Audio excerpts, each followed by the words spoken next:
एक वेळ तुमच्या हातून रोजची देवपूजा राहून गेली तरी चालेल. एक वेळ तुम्ही मंदिरात नाही जाऊ शकलात तरीही चालेल.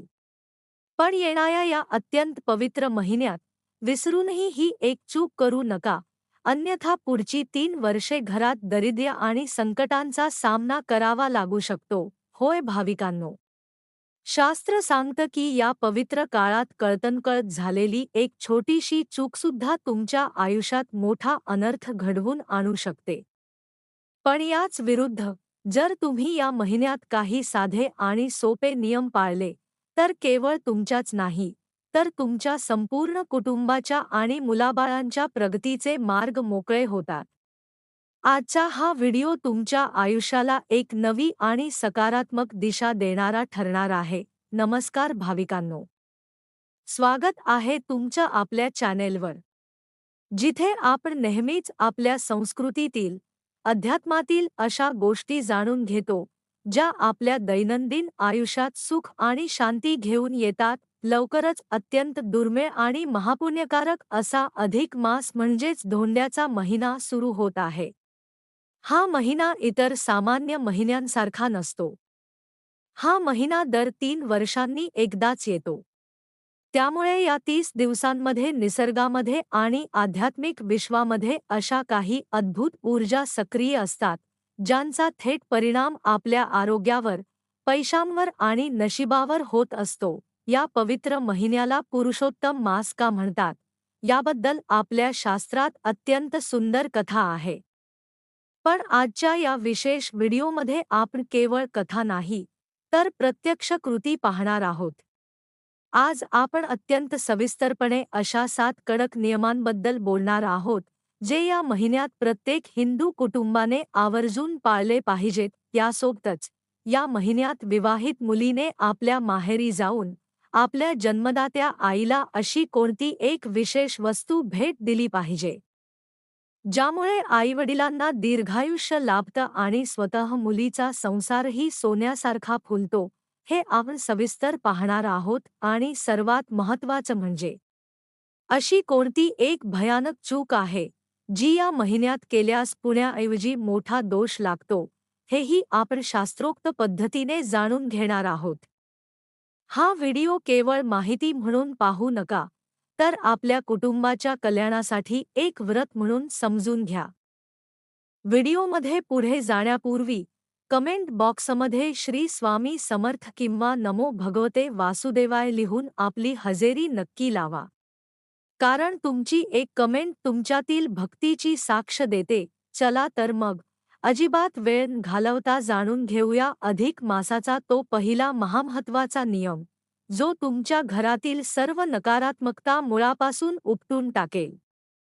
एक वेळ रोजची देवपूजा राहून गेली तरी चालेल, पण या संपूर्ण महिन्यात प्रत्येक हिंदू कुटुंबाने आवर्जून पाळले पाहिजेत हे 7 नियम.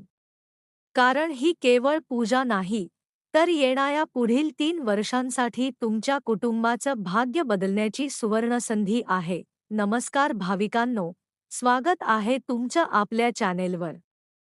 लवकरच अत्यंत पवित्र असा अधिक मास म्हणजे ज्याला आपण धोंड्याचा महिना किंवा पुरुषोत्तम मास म्हणतो, तो सुरू होत आहे. हा महिना दर 3 वर्षांनी एकदाच येतो, त्यामुळे याचं महत्त्व सामान्य महिन्यांपेक्षा अनंत पटीने जास्त असतं. पण माहितीये का?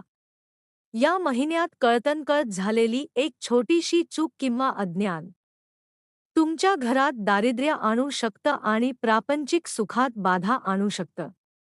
म्हणूनच आजच्या या विशेष व्हिडिओमध्ये आपण अत्यंत सविस्तरपणे पाहणार आहोत की अधिक मास म्हणजे नक्की काय, या महिन्यात कोणते 7 कठोर नियम पाळायचे आहेत, विवाहित मुलीने आपल्या आईला कोणती एक गुप्त आणि विशेष वस्तू भेट द्यायची आहे, आणि सर्वात महत्त्वाचं म्हणजे कोणती एक मोठी चूक आपल्याला टाळायची आहे. व्हिडिओ खूप महत्त्वाचा आहे, त्यामुळे शेवटपर्यंत नक्की पहा. नियम पाहण्यापूर्वी आपल्याला हे माहीत असणं गरजेचं आहे की या महिन्याला अधिक मास किंवा पुरुषोत्तम मास का म्हणतात. शास्त्रीयदृष्ट्या सौर वर्ष आणि चांद्र वर्ष यांच्यातील 11 दिवसांचा फरक भरून काढण्यासाठी दर 32 महिने 16 दिवस आणि 4 घटींनी पंचांगात एक अतिरिक्त महिना जोडला जातो, त्यालाच आपण अधिक मास म्हणतो. धार्मिक कथेनुसार जेव्हा या अतिरिक्त महिन्याला कोणीही स्वामी किंवा देवता मानण्यास तयार नव्हतं, तेव्हा हा महिना अत्यंत दुःखी होऊन भगवान विष्णूंकडे गेला. भगवंतांनी त्याला आपले स्वतःचे सर्वोत्तम नाव दिले, पुरुषोत्तम मास. विष्णू राजांनी आशीर्वाद दिला की या महिन्यात जी कोणती व्यक्ती माझी उपासना करेल, तिला इतर महिन्यांपेक्षा करोडो पटीने जास्त पुण्य लाभेल. म्हणूनच या काळात केलेली साधना थेट भगवंतांपर्यंत पोहोचते. नियम 1. दीपदान आणि अखंड दीप. अधिक मासात अंधार दूर करणे आणि प्रकाशाची पूजा करणे अत्यंत शुभ मानले जाते. या पूर्ण महिन्यात रोज सकाळी आणि विशेषतः संध्याकाळी घराच्या मुख्य प्रवेशद्वारावर, उंबरठ्यावर गाईच्या तुपाचा किंवा तिळाच्या तेलाचा दिवा आवर्जून लावावा. जर शक्य असेल तर देवालयात या संपूर्ण महिन्यात एक अखंड दिवा लावावा. असे केल्याने घरातील वास्तुदोष नष्ट होतात आणि घरात लक्ष्मीचा स्थिर वास राहतो. नियम 2. पुरुषोत्तम आणि विष्णू साधना. हा महिना विष्णूंचा असल्याने रोज सकाळी स्नान केल्यावर भगवान विष्णूंच्या मूर्तीवर किंवा फोटोवर तुळशीपत्र वाहून नमो भगवते वासुदेवाय किंवा विष्णवे नमः या मंत्राचा किमान 108 वेळा जप करावा. जर तुमच्या घरात श्री विष्णू सहस्रनाम किंवा गजेंद्र मोक्ष स्तोत्र वाचले गेले, तर त्या घराला कधीही पैशांची चणचण भासत नाही. नियम 3. सात्विक दिनचर्या आणि आहाराचे नियम. हा पूर्ण महिना एका व्रतासारखा पाळायचा असतो.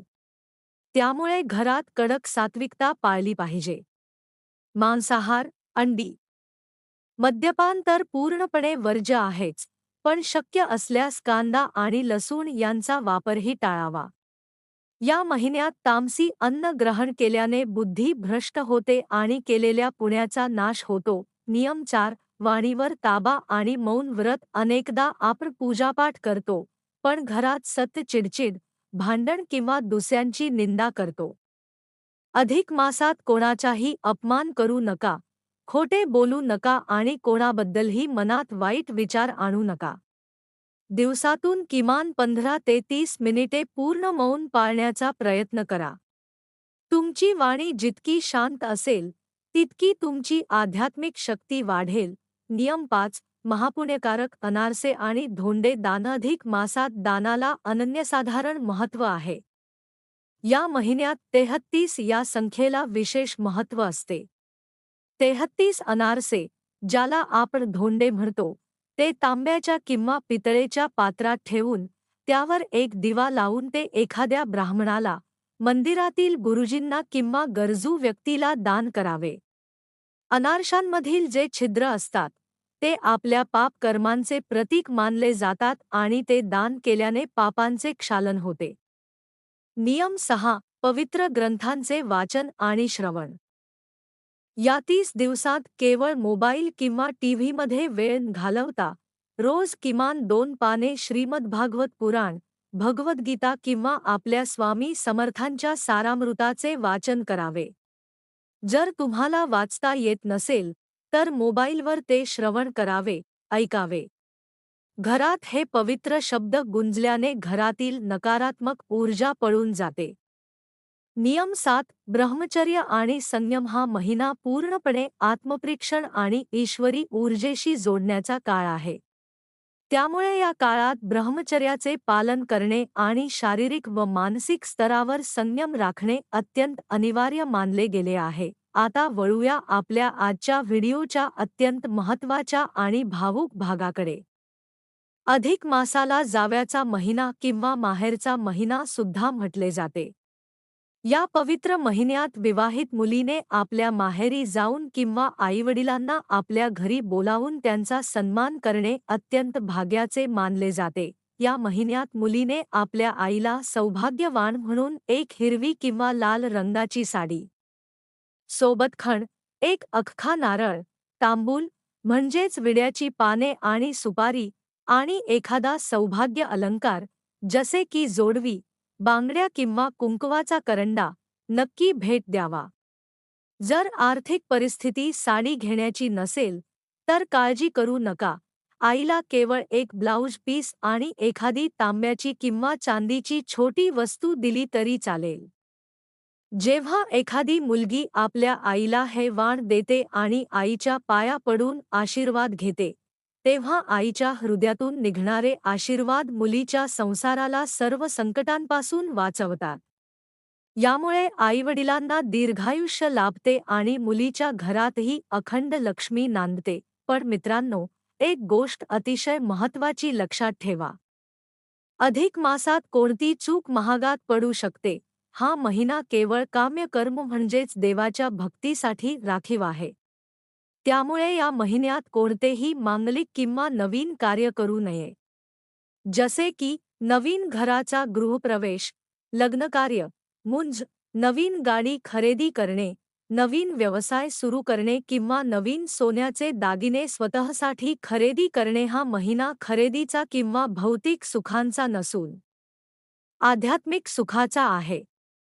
जर आपण या काळात केवळ पैशांच्या मागे किंवा भौतिक सुखांच्या मागे धावलो तर या पवित्र महिन्याचा अपमान होतो आणि आपल्याला दोष लागू शकतो.